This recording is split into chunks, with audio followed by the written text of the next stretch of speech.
do on parts of the mainland because we're not unfriendly towards our Canadian friends. We love our Canadian friends.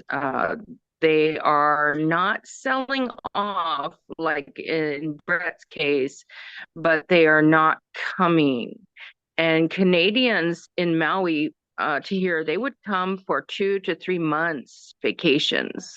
They took long time. They would come here in the winter. And this past winter, there was definitely a lack of Canadian tourism here, which, as Brett said, affects our local economy, the local restaurant owner, the Uber driver. Everybody is affected all the way down the line. So we're not happy about them, the tariffs, but what can we do?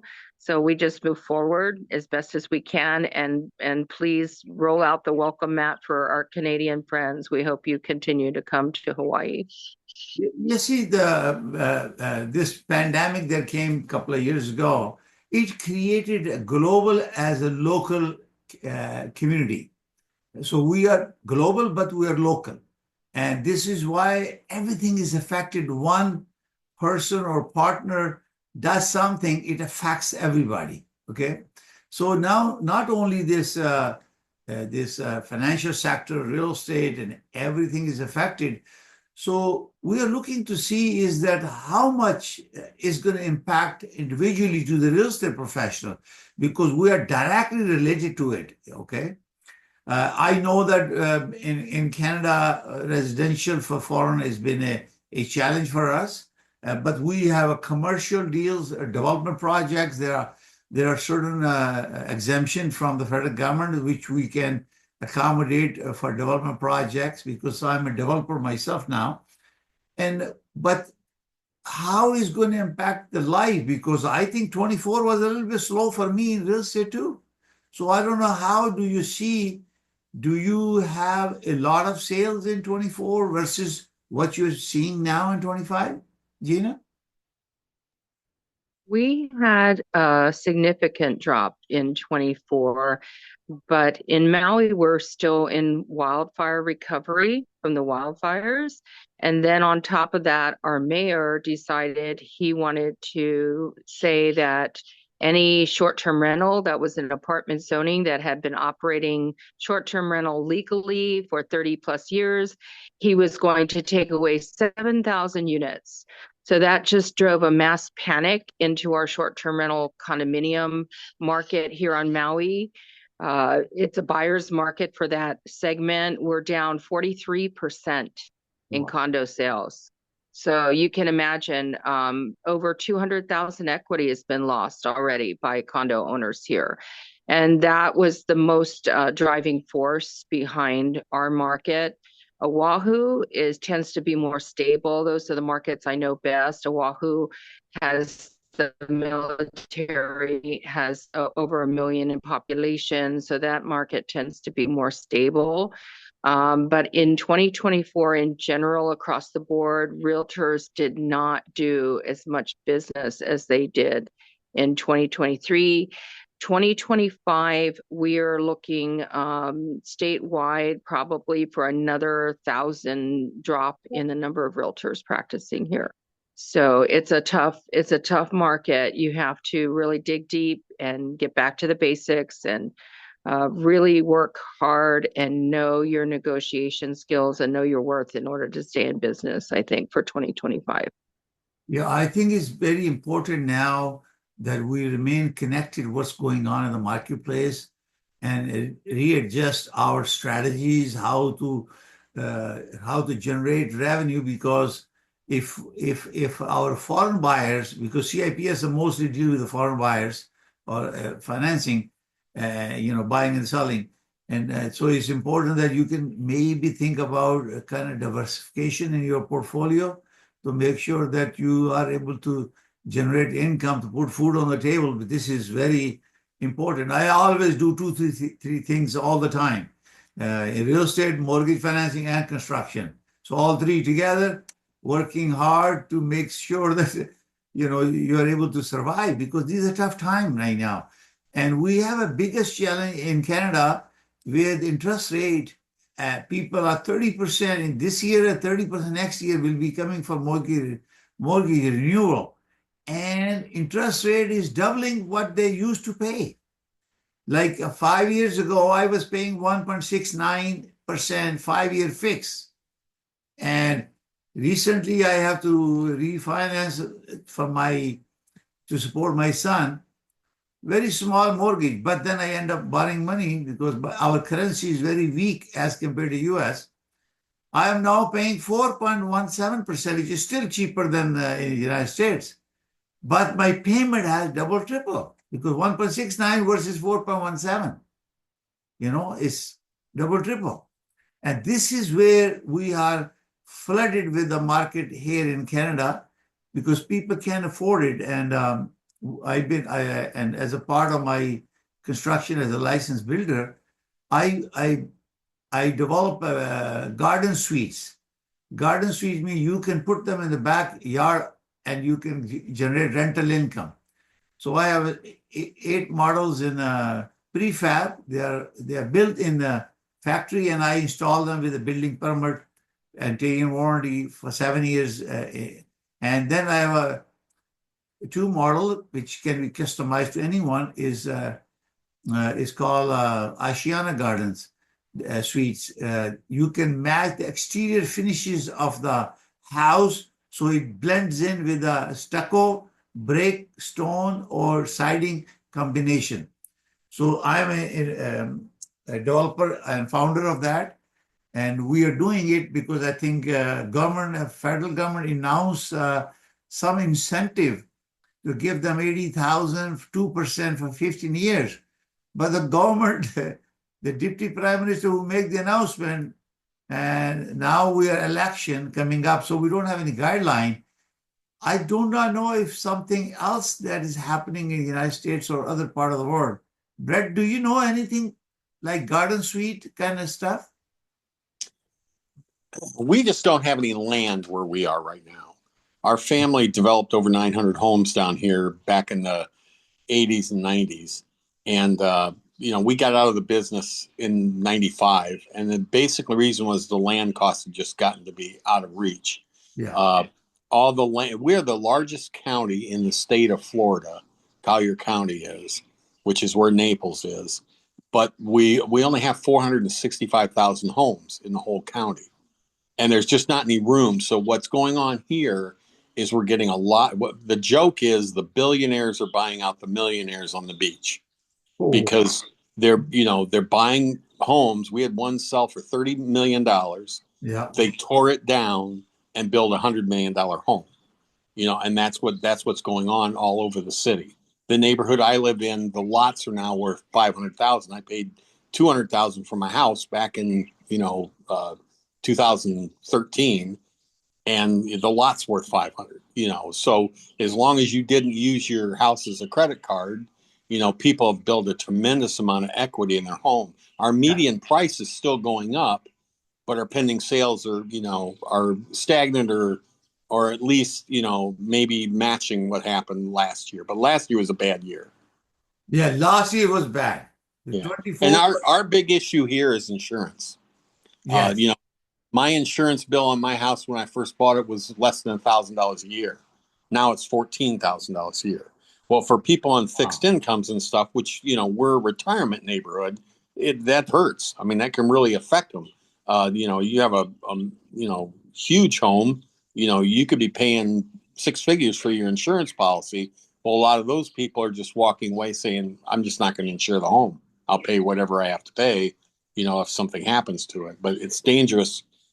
Should we get a hurricane or something that would, flood the home, that would be a disaster for them financially. Yeah, well, my house, I would say is about 6,000 square feet. My insurance is $200 now, Canadian, not US. So I think because risk, the insurance goes by the risk associated with it and location. So do you have a prone to kind of flooding or earthquake or some?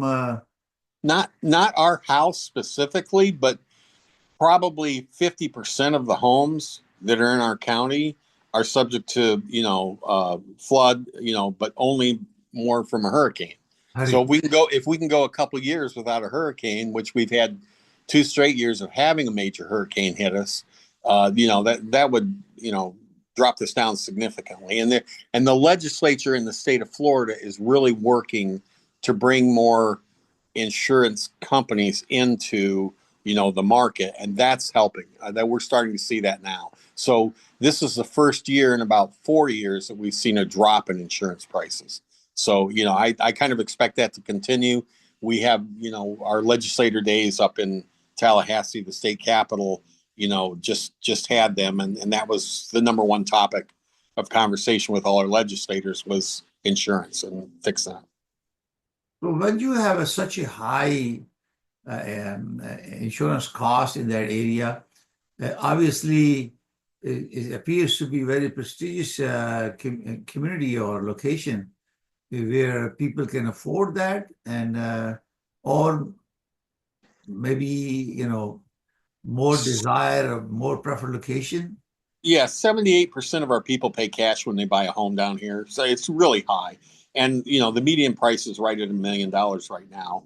So it's expensive to live here. And matter of fact, our entire workforce lives in counties either north or well, there isn't one south of us, but they live north, or they actually even come over from Miami, and that just exasperates the traffic situation here.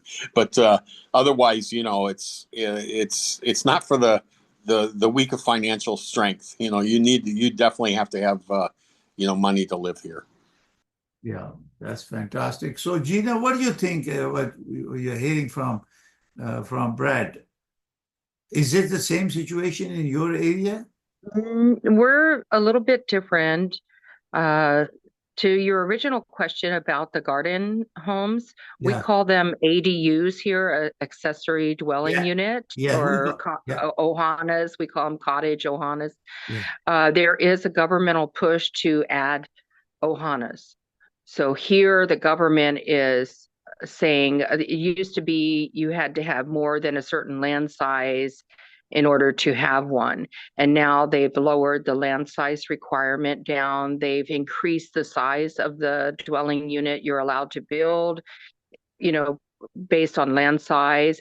So they are trying to come up with ways to have more housing here. And the insurance has been a problem, but it's been a bigger problem for condominiums, especially condominiums built in the 50s, 60s in Honolulu, where maybe their pipes, our plumbing pipes are getting older, the infrastructure in the condominium is older.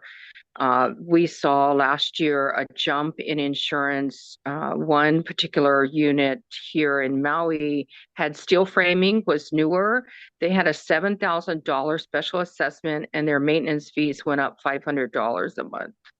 And that was just due to the insurance, because they said it would take more money to rebuild the quality of construction that had, versus across the street, one built in the 90s with wood frame had less special assessment. But we are seeing, like Brett, more insurance companies coming into the market. That's been the really good news. We have one of our insurance providers meets at our caravan meetings here, and he has said he's able to get some of the condos down by 40% now. So we're seeing some silver lining in the insurance issue, and our legislature is looking at the problem as well. For single family homes, we were told, expect a big jump in your insurance, but we're not seeing the jump in insurance that the condominiums have seen. For example, my home is just under 3,000 square feet, and hurricane is about 1,200 a year, and then the insurance is about 1,000. So very reasonable insurance rate if it's single family home, but not for the condominium. Yeah, this is amazing, because idea is to share this knowledge and experience. So when we are dealing with with our clients and our associates, and we're doing it for a partnership. We can educate each other. We learn from each other. And the most important thing for all of us is to remain active and engaged with our fellow citizens and our partners. And I work very diligently with my clients and educate them. Yesterday, I sold 2 properties, one big home, one smaller home. So it was a excitement to see. When I went, I took the sold sign. My client took it from me. He said, "I want to put it myself because I love it. My house is sold with the tough time that we have right now."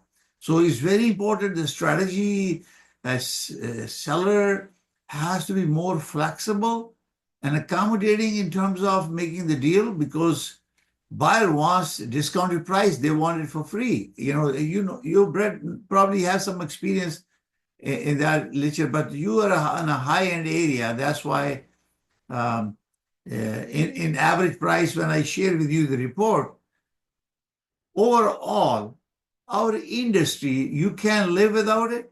You need a shelter for the family.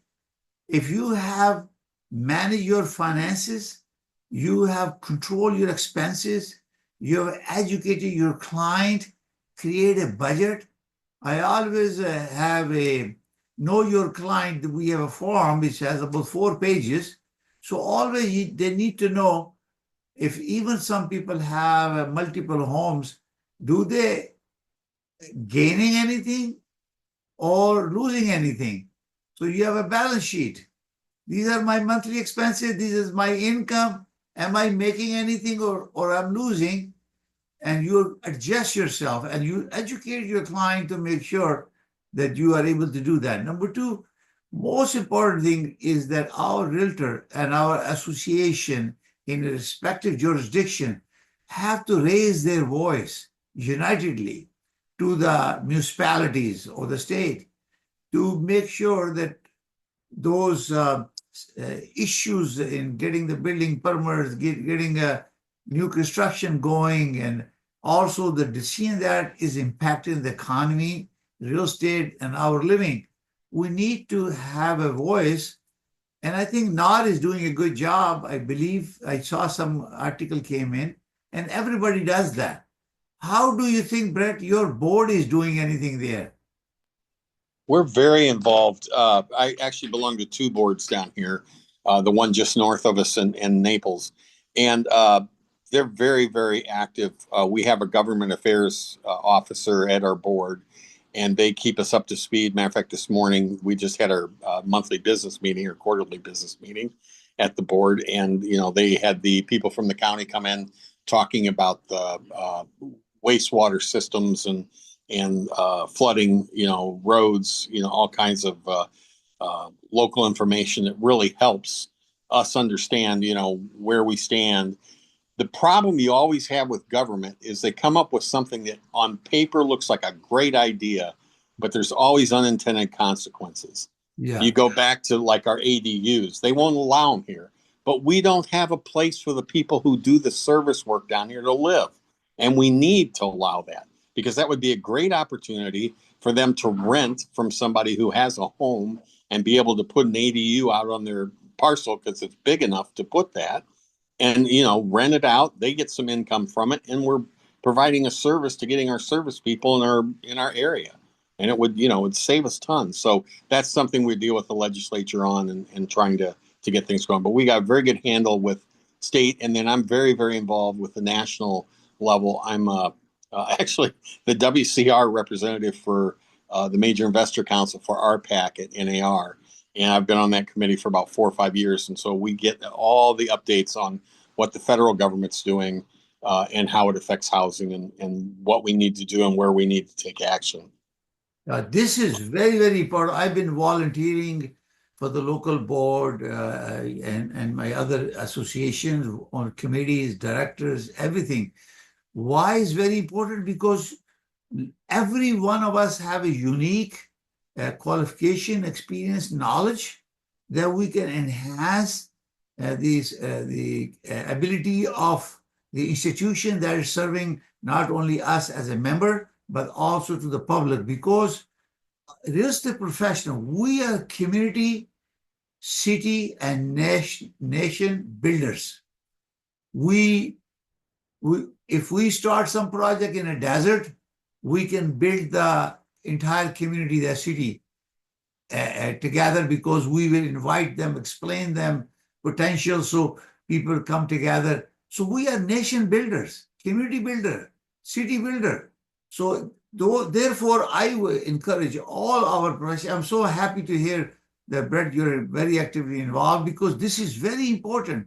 Because when you bring the real estate perspective into a discussion with the politics, because one time I remember we have a competition going on in Mississauga for a mayor, a council. Every 4 years we have a municipality election.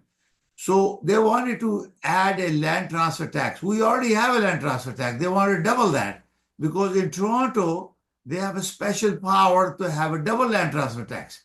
If it's cost you 20,000 to buy a home, it's cost you 40,000 to buy in Toronto. So they were wanting to do that in my city. So we spoke and we have a presentation. Fortunately, we survived. We didn't have it. So it impacted sales in real estate, because when on top of buying a property, you need to have a closing cost. How somebody can, if you're buying $1 million house and you end up paying 25,000 taxes, you need 50,000 now. So people together with the affordability issue, income has not increased, but the cost of construction, living, everything was impacted after pandemic, during the pandemic and after that. So 35 to 40% labor material costs have increased. Every single thing you buy, you will see the price change. So, and this knowledge, that when we are sharing real estate side, which is very significant. I think in Ontario, I would say that 35% of the revenue for the federal government comes from real estate. So now it's going to impact them, these guys. So Gina, what is your volunteering for your board, or their action taken from your board side? So we have a very active governmental affairs committee.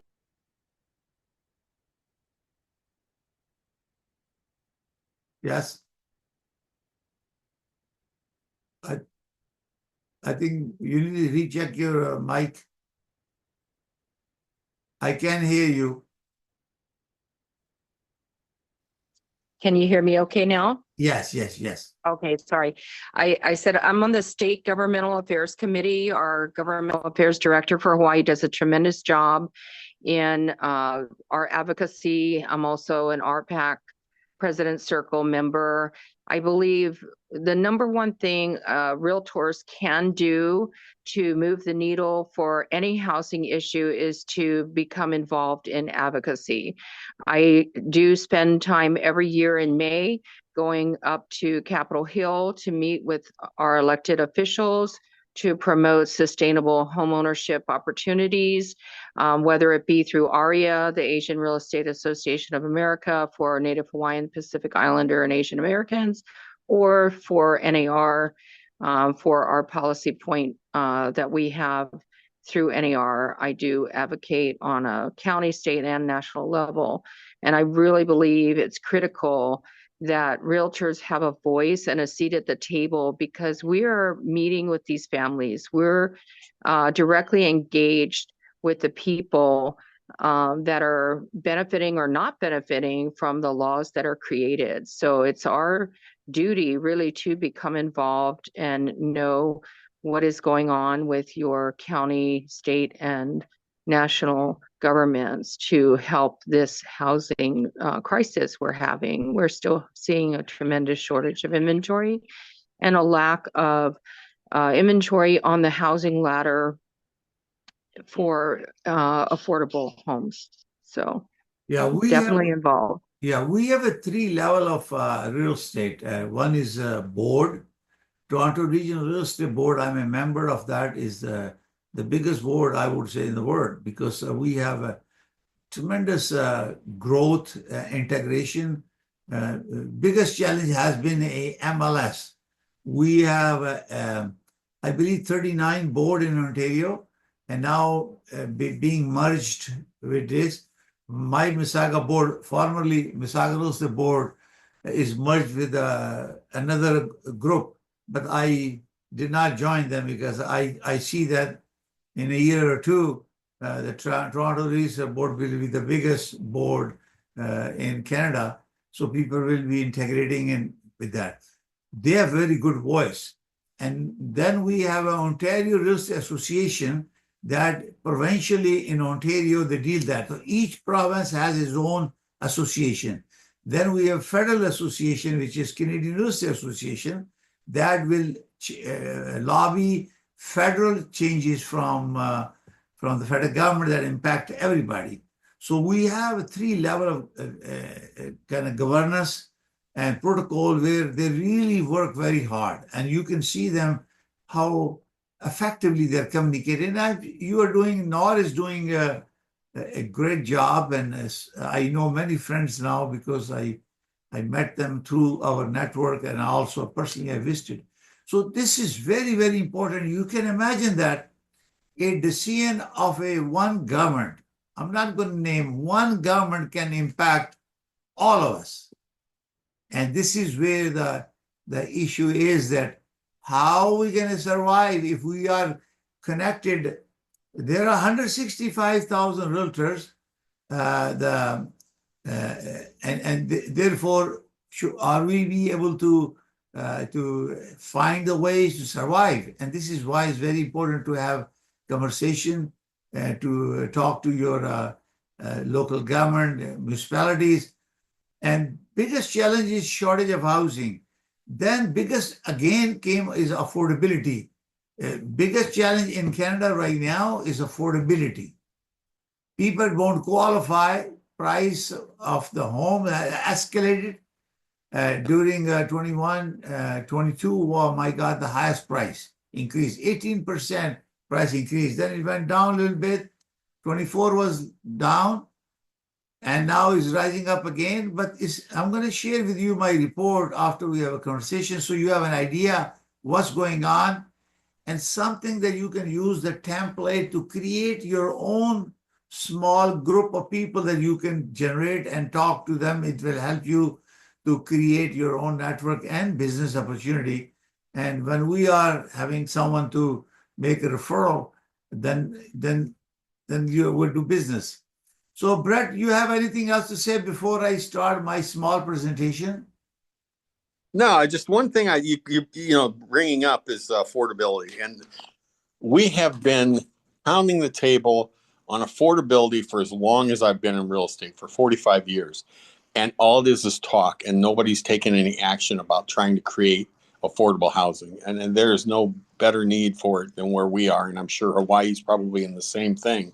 It's just a very, very difficult challenge to try to figure out how you're going to get affordable housing.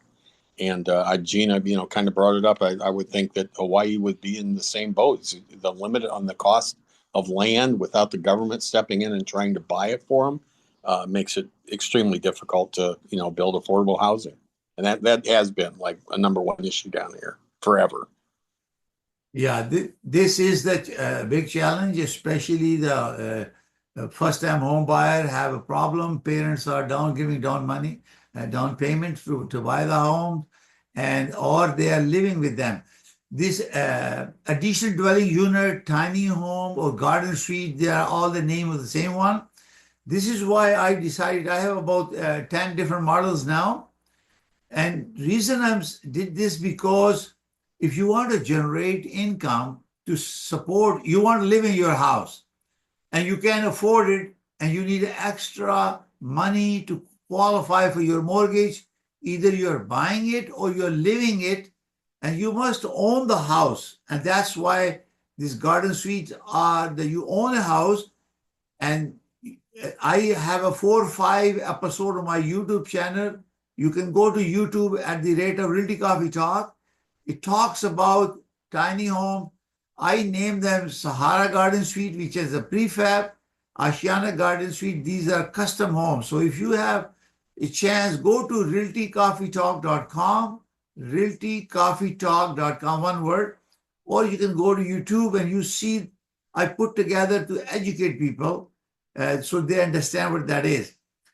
So every municipality, to my knowledge, now have set this exception to the Planning Act to allow these garden suite. So you are able to now, ADU, we call them, you can have a house, you can convert them, one house to A and B. I mean, you have A and B levels separately. Or you can have a basement, legal basement apartment. Or you have a garage, you can convert to a one suite. Or you can develop this tiny home or garden suite in the backyard, they will allow it. So there are setbacks, sideways at the front, and also restriction in terms of a gross square footage of the house. It cannot be more than 40 or 45% of the total land coverage. So they have bent their rules to accommodate, and this is something very good and which creates opportunity. Not only that you are able to generate income, is a generational living also. If your older people wants to live in the same house, but they can't afford, let's say they have a 3,500 square feet home, but they can build this home, tiny home, ADU or garden suite, and they move there. Let's say carrying cost will be about 1,000 to 1,500 a month. Detached home, 3,500, you're talking about $550, $500, $6,000 rental. So they can upset their income through renting their main house. They don't have to leave because they're retired. Or you have a grown-up children and they can join and they can live in the same house, but they have a privacy. They can go to the garden suite. And this is why there is a big demand for this. And I'm working very hard to help them. And government introduced a program, but they didn't implement that because election is going on now. And hopefully that federal government will introduce that program, which was a very good initiative to giving 80,000, 2% for 15 years. So directly, but obviously if federal government is giving directly, they need to come through the Canadian Mortgage Housing Corporation. And they need to work with the lenders or mortgage broker or the banks. So banks saying, where is my money? How I'm going to charge somebody to give 80,000? And particularly they were looking for a basement about 1,000 square feet. You're looking at about 100,000, about $100 to $125 per square foot. So this is initiative based on what our community as a real estate professional have raised concern and issue. And they bent some rules in terms of expediting one window, but we haven't seen any one window. Every project take long time because I'm involved with this development. I tell you, they tell you in 120 days you're going to have the approval, but it's never happened. It takes so long. So I'm hoping that our conversation will help our fellow CIPS partners who have not attended this session, our 49th Global Connectivity Conference, but they will be able to watch it on a YouTube channel. I will share with our group. And so I'm going to, with your consent, I'm going to go to do a small presentation to give you actual figures. And this is a template I think you can always use to create something your own. Is very, very important because I do lots of education within my community here. So that's why they recognize me every time I come in, they pay attention, they ask me. And so I'm going to share my screen. Okay. Can you see my screen? Yes. Okay, so I'm going to slide.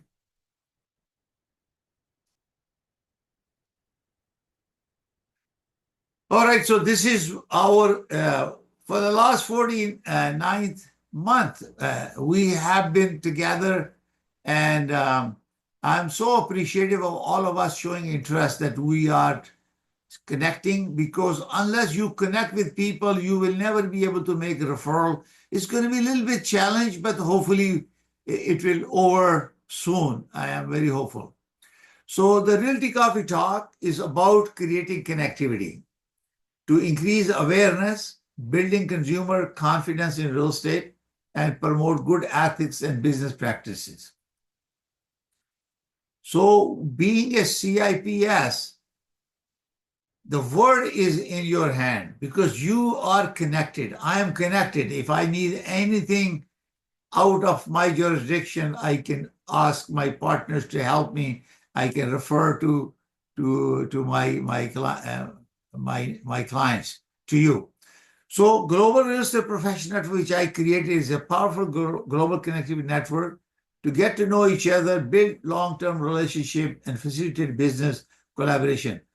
Unless you connect, unless you participate, you share your knowledge and experience, how can we connect and do business? And this is why it's very, very important for everyone to join these events. And my goal is to ignite the spirit of connectivity because I tell you, in cooperation within our global risk and professional network, we have a more confidence when we're making referral because we're dealing to a client referring to a CIPS because in a particular jurisdiction, I cannot buy in Florida or Hawaii or any other part of the world except in Ontario. That's why we need our network.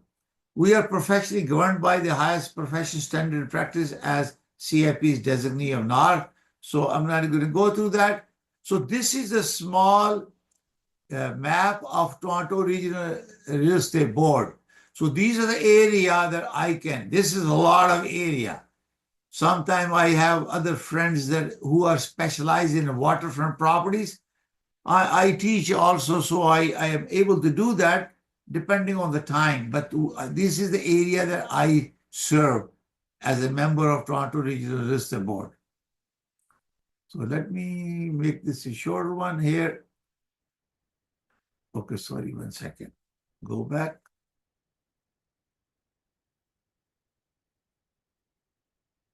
I have to bring it back. So I'm going to put this up there. So you can see this is a February statistic. You can look at this here. In 24, we have 5,564 transactions in February, and 25 we have 4,030, minus 27.4%. New listing, we have 5.4% as compared to 24-25. Active listing, 76%. Look at that. More properties available. So that determines that it's going to be a buyer's market.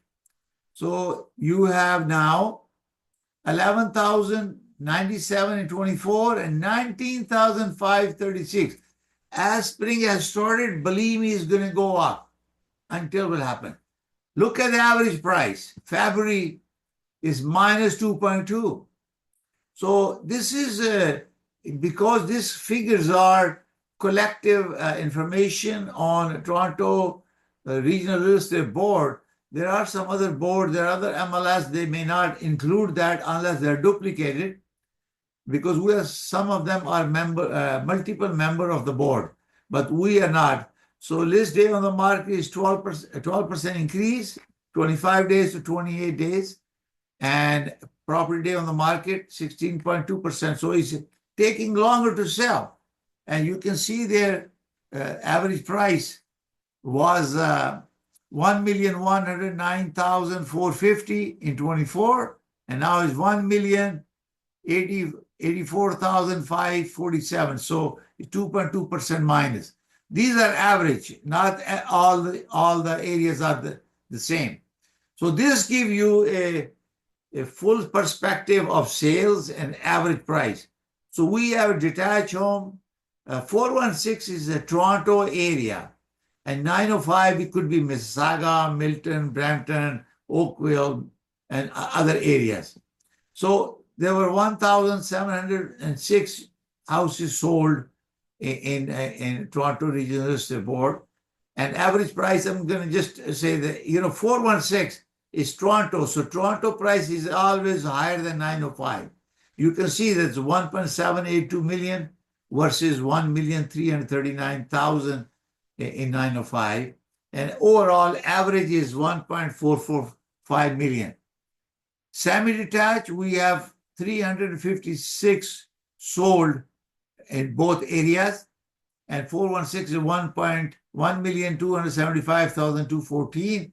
In 905 was a 949,841. So average price is 1 million and almost 80,000. Townhouses, we have 700 sold, and they don't talk about sizes, 1 bedroom, 2 bedroom, whether it's detached, semi, townhome, or condo. These are average pricing, so we always advise our viewers that they need to talk to the realtor profession in their own town, city, or street to give you the estimated value of your property. So you can see that townhome in 416 was 1,028,339, where average price in 905 was 881,482. So between the two, 911,483 as average. So condominium, they were sold 1,225 in February 25, and average price 416 was 724, 632, and 905 it is 611,198. They don't talk about how many bedrooms. And let's look at this on the year over year.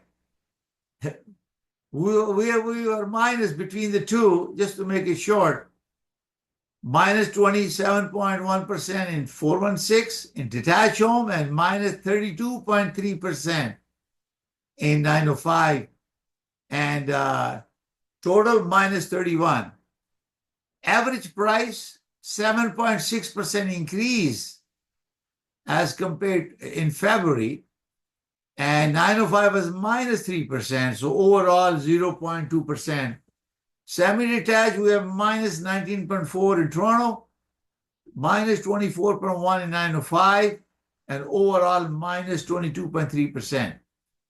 So semi minus in 3.5 in 416 area, and minus 5.3 in our average price in 905. Overall, it was minus 4% average price in February. Townhome, look at this, minus 23.9 in 416, minus 32.2% in 905, overall minus 30.6% for the townhome sales. And average price was positive 5.6% in 416, negative 4.6% in 905, overall minus 2.3. That's what they were showing in the summary. Condo minus 17.4 in 416, minus 30.2% in 905, and total minus 22%. Price average year over year minus 0.5, 416, minus 4.7 in average price, and overall minus 1.3.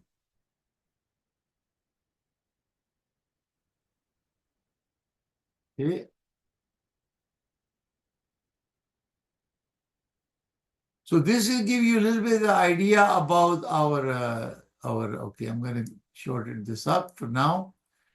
You can see that I always show this, that in 23, we have 1,126,279 average price.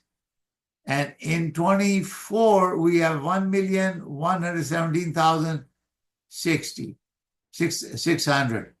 So you can see that we have more sales, but the average price dropped. What I would say around 3 and plus 10,000, something like that. So average. And now our average price is rare. If you look at the January 24, we have a 1,025,000 in 24, but we are already at 1,041,000. So is compared to January, we are up. In February, we are down. It was 1,009,444, where we are right now 1,084,000. So you can see that it has increased from 1,041,000 to 1,084,000 in February. And we can see that in a positive way that is going up. But as compared to last year, we are not there. So we have a long way to recover. And hopefully with the more interest rate, the government of Canada has, or Bank of Canada has reduced the interest rate a couple of times, and we're expecting another reduction. Now, because of what's happening in the marketplace now, inflation will going to pop up. Are we going to the recession? Or inflation will halt the growth and interest rate reduction. The government has to do something in order to stabilize the economy. So I don't know what will happen now. So this is the prediction, forecasted by Canadian Real Estate Association. So 24, we are 26 now already. So we're expecting more sales. We're going to take the figures here. So this was a share in January. Canada-wide, we're looking at 8.6% sales activity this year, and 4.5% increase in 25 annual change we're expecting. So we are in Ontario, so if you look at this here, there will be a 10.4% more activity sales in 25 and 5.6% in 26. So this is the average price forecast. You can see that, and 4.7 average based on Canadian Real Estate Association, because they collect all the data from all the boards and they give their own forecasting. So they're saying that this year we will have a average price forecast is 4%, and obviously 26 it will be 3.3%. And Ontario, they're talking about 1.2% increase from the 24, and 2.5%, which is a normal in 26. So I think if you have already seen this presentation where we talk about necessary steps to achieve success. Now it's going to come more critical when you are dealing with the buyers, to prepare yourself a checklist so that you share with me or potentially anybody going there internationally to your location. You need to have that. And listing data sheet about the property that you want to help sell. And obviously we always prepare a closing cost estimate. So not only that you pay for the price of a unit, you also have a closing cost to remember. And we require any property that we advertise in Ontario, we need to have a consent from the parties. And we have the MLS system, world's largest MLS system, and I can list my partner's property on our system. We have that. And obviously we signed a forward agreement and we discuss how we're going to cooperate. And we, in Ontario, we have a law, it's called TRESA, Trust in Real Estate Services Act. And that says that, when you are collecting a referral fee, you got to provide some kind of jurisdiction and due diligence. And this is why it's very, very important to work with your partner, because you're licensed to practice in your jurisdiction. And since you are regulated and you are also a member of a professional organization like NAR, that I will be very comfortable to refer to you because you are my CIPS partner. So this is again a process that I put together, what steps that we take. We have a salesperson, when somebody referred me, the client, we search property, we make the offer, we satisfy all the conditions of appraisal, inspection, financing. We send APS to the lawyer who is representing the buyer.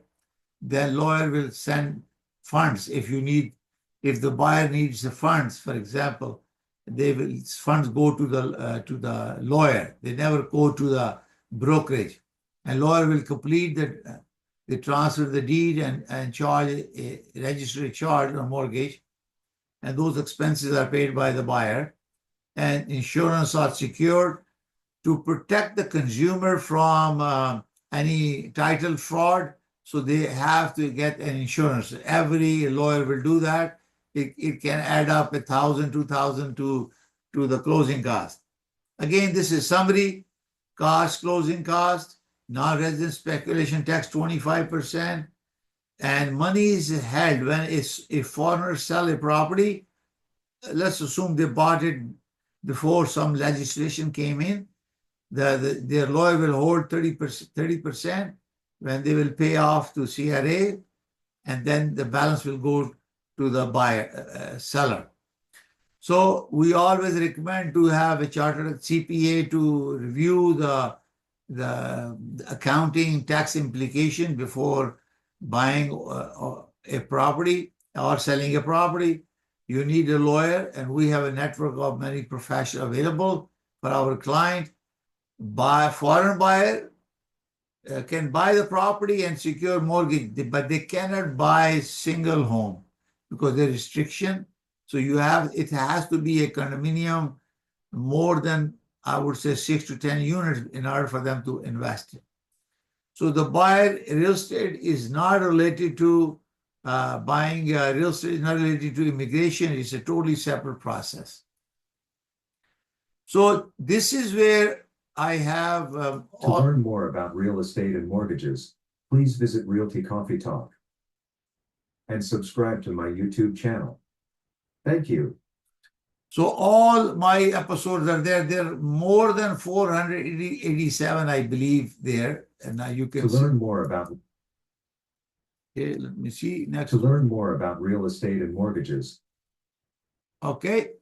So this is our what happened? Give me 1 second. To learn more. And this is the Global Real Estate Professional Network. Only CIPS can join it. Please make sure you are the member.